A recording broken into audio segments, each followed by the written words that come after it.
grand malade. Pourquoi pleurez-vous, madame?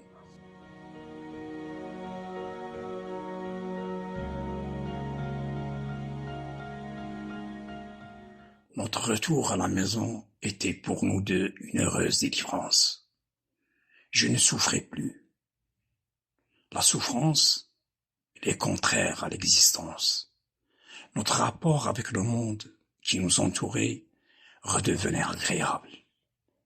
Nous recommencions à apprécier et trouver du bonheur dans les choses simples de la vie, du quotidien.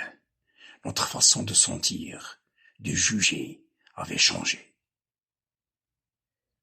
Depuis lors, Aïcha trouvait une sérénité délicieuse et un doux confort uniquement en se reposant et en buvant un verre de thé. Elle le délectait en répétant toujours la même phrase. « Oh mon Dieu, maintenant et en ce moment, je suis chez moi, loin des péripéties des hôpitaux, en train de boire mon thé tranquillement. Quel calme, quel apaisement. » Les 2 mois s'étaient écoulés en un clin d'œil, et nous voilà à l'hôpital militaire de Marrakech, pour pose de nouvelles sondes double J. L'intervention s'était bien déroulée, avec cette fois une anesthésie locale et moins de douleurs post-opératoires. En plus de la pose d'un étui pénien muni d'un tube fixé à une poche de recueil d'urine à cause de l'incontinence urinaire pendant quelques jours. Le seul embarras était les complications et le retard de la prise en charge par la caisse d'assurance maladie. Nous étions contraints à payer des sondes double J, longue durée, en tout 3000 dirhams.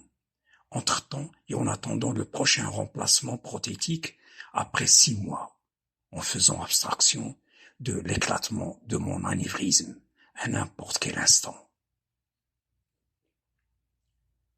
Je reprenais mon activité artistique, et chaque soir, après le coucher du soleil, et chaque dimanche matin, mon frère cadet Mohamed venait régulièrement me faire sortir pour une promenade dans ma chaise roulante, selon un itinéraire précis, et ceci depuis l'amputation de mes 2 jambes.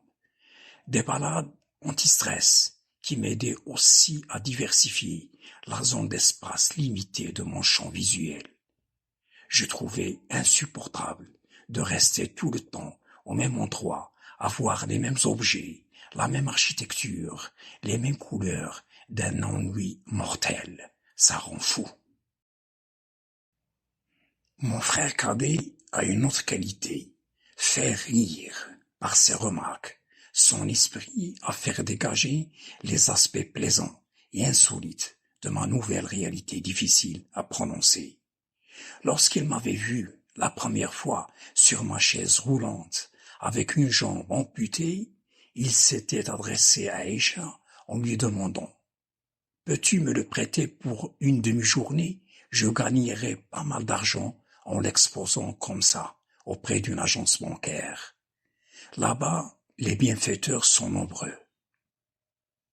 Lorsque mon épouse lui parlait des difficultés concernant mes prothèses des membres inférieurs, il lui répondit « Tu lui as changé le broyeur, prothèse dentaire, sa tuyauterie, son double J, ses phares cristallins artificiels à cause d'une cataracte des 2 yeux, ses roues, prothèse des membres inférieurs. Il serait plus économique de le vendre à bas prix au brocante et acheter un époux neuf, ça revient moins cher. À chaque fois que quelqu'un invoqua Allah pour ma guérison, il le laisse terminer sa prière, ensuite il lui répond « Et maintenant, tu crois qu'Allah va lui faire pousser de nouvelles jambes ?» En me voyant mettre mes jambes artificielles pour marcher au cours de mes premiers essais, il me regarda faire un instant, puis il déclara « Désormais, je dois m'attendre à un coup de téléphone de ta part pour me dire Si Mohammed apporte un tournevis, une pince et un clé à manette pour réparer mes jambes, elles sont tombées en panne. Je me trouve près de la forêt, en face du souk, loin de la maison. Au cours de ces balades anti-stress, et jusqu'aujourd'hui, je ne prêtais pas attention au regard des autres portés sur moi. J'avais toujours assumé mon handicap sans complexe. Il m'arrivait souvent d'être confronté, en compagnie de Si Mohammed, à des situations particulières concernant principalement le non-respect de la priorité accordée normalement aux personnes invalides, de la part de certains véhicules prêts à nous écraser si nous ne leur cédions pas notre droit à traverser un chemin, par exemple. Il y a des gens qui croient qu'être handicapé, c'est être différent, une différence qui leur fait peur. Ainsi, des ex-collègues de travail, des connaissances, etc., me fuient comme la peste. Celui-ci change de direction, en se trouvant par coïncidence en face de moi. L'autre se cache discrètement pour éviter d'attirer mon attention, ou tout simplement des effrontés qui m'ignorent totalement en me croisant sur leur chemin comme des inconnus. Des situations que je trouve comiques, qui me faisaient rire parfois. Une fois, une femme de ménage polyvalente qui était désignée à m'amener au service de radiologie lors de l'une de mes nombreuses hospitalisations me posa la question suivante.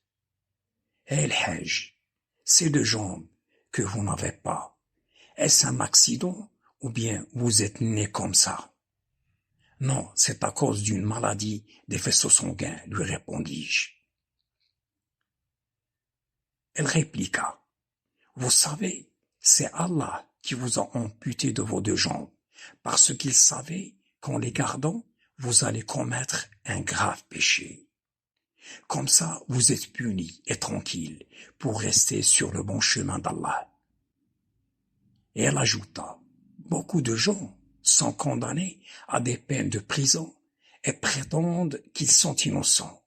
Or, c'est Allah qui a voulu les mettre en prison parce qu'il sait d'avance qu'en restant libres pendant cette période d'emprisonnement, ils vont commettre des péchés incroyables. Qu'Allah nous protège, termina-t-elle.